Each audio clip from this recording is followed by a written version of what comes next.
What's up, everybody, and welcome to my 2014 Night of Champions review. And before we begin this review off, rest in peace to Michael Moody.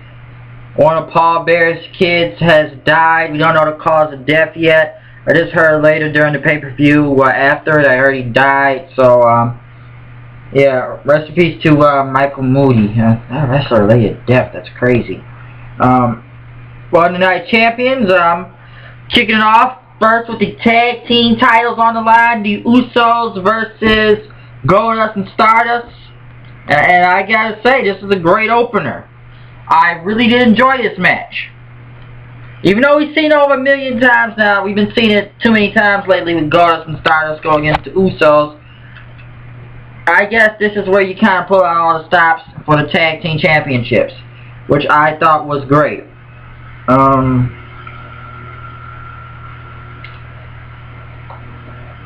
Well, pretty much it came up to where the Usos trying to jump on Stardust, and Stardust got the roll up there to pick up the win, so Goldust and Stardust could retain to become the new tag team champions. That's like that spot where Goldust pretty much ran into the senton and one of the Usos jumped out of the ring then. So I thought it was great. I think it was about time. The Usos did have the titles for a very long time. So I thought it was a great win. I think the crowd was really with Goldust and Stardust tonight. So it was first title change tonight. Sheamus versus Cesaro for the U.S. title, which was very predictable if you look at it like that, of who you know who's gonna win. It kind of got really good towards the end and really interesting, and people know, I believe people know Cesaro needed this win other than Sheamus, but I did like how Cesaro caught Sheamus in that almost like a torture rack and threw him and slammed to the ground. I thought that was really good when he dodged the bro kick. But Sheamus won and retained the U.S. title. This was like, I think, I've seen this in Payback. I saw him wrestle at Payback live, so it's nothing new.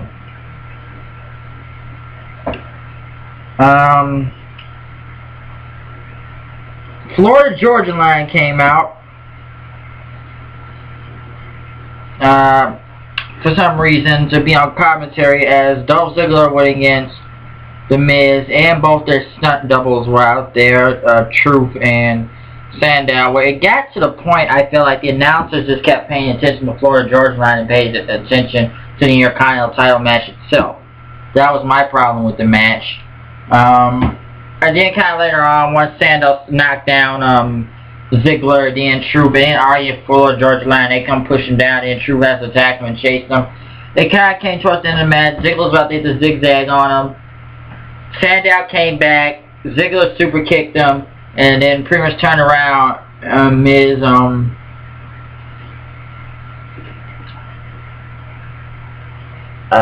pretty much hit the roll up and won the match. And once again, we have to push Dolph Ziggler, but we're pushing the Miz up to the moon again. And why the title changed so quick? Ziggler only had the title for like a month.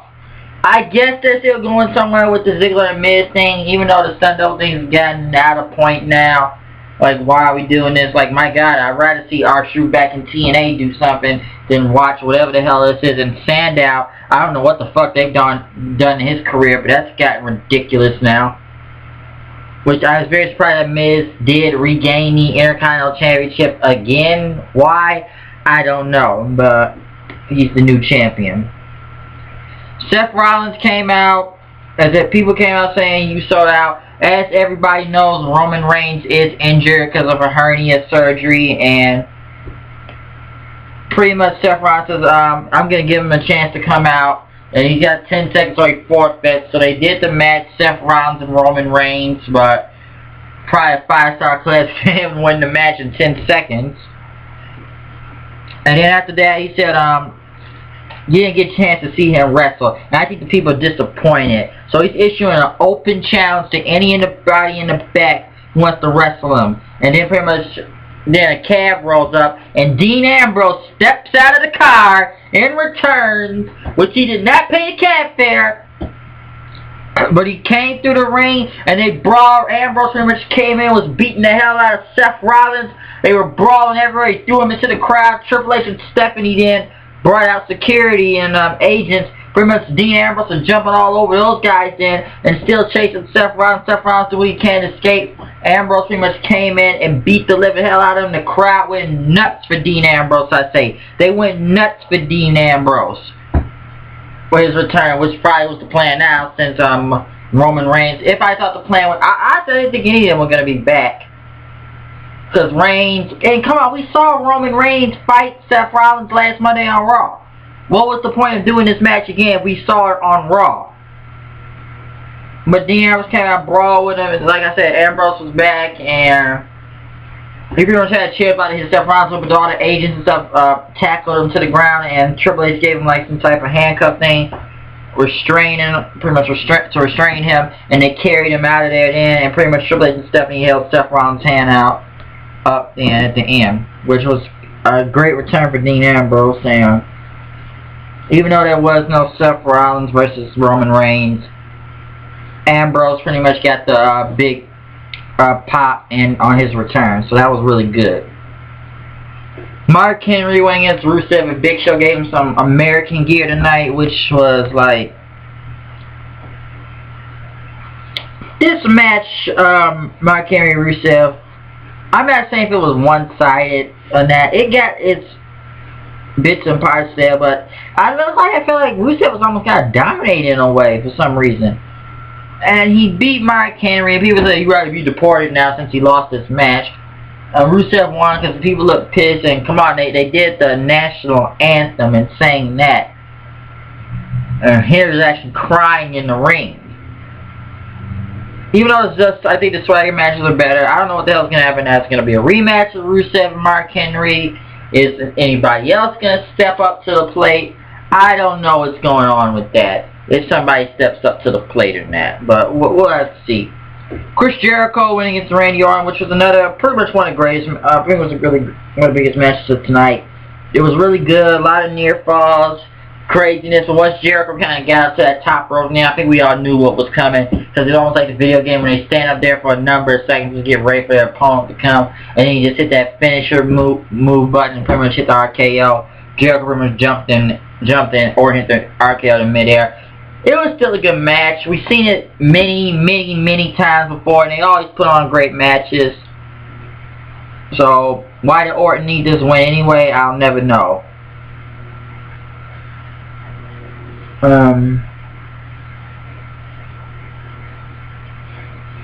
Paige versus Nikki Bella versus AJ for the Divas title. Loud CM Punk chants.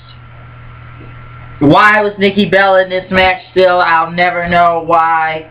Because she was still bad in it. She did alright. She did what she could to survive. The Divas match was somewhat kind of good.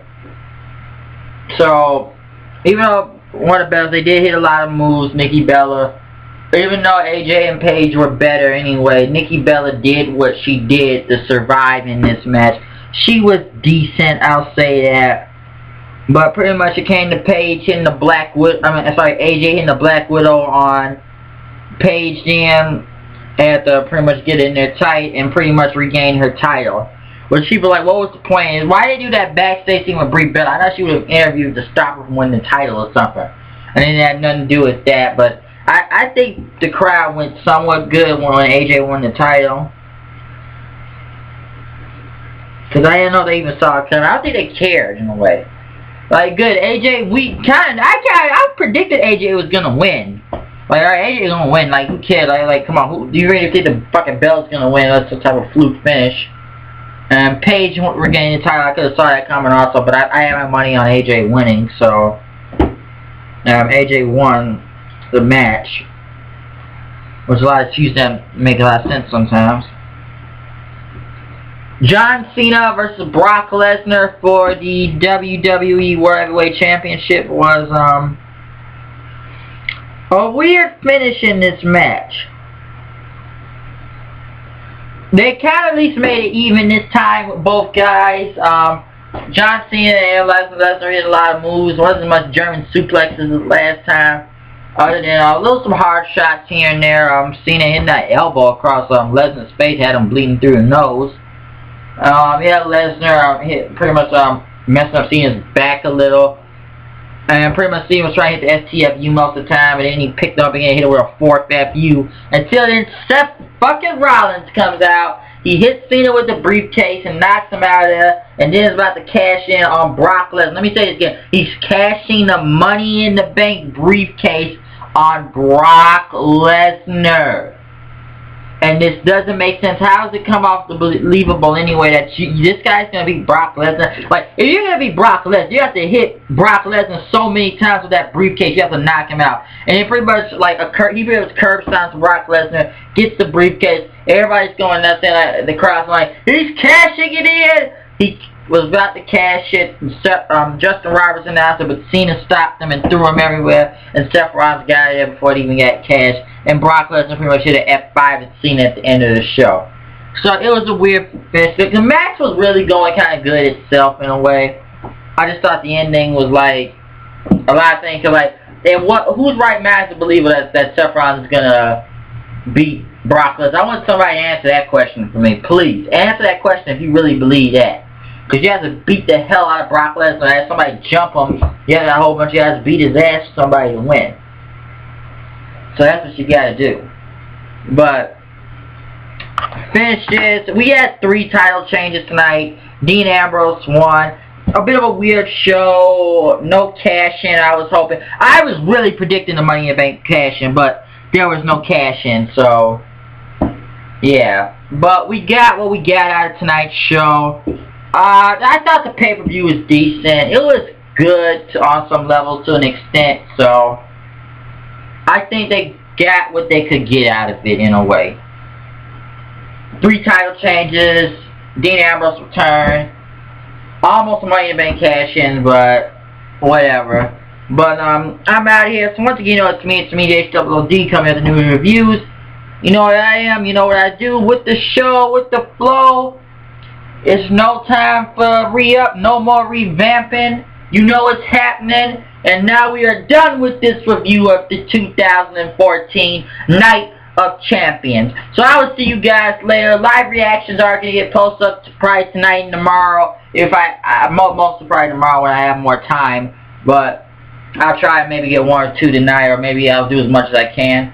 But comment, subscribe. You know what I am. You know what I do. Live reactions will be posted like I said before. So please check out the show and check out this review of Night of Champions 2014. I'll see you guys later. I'm out of here. Peace.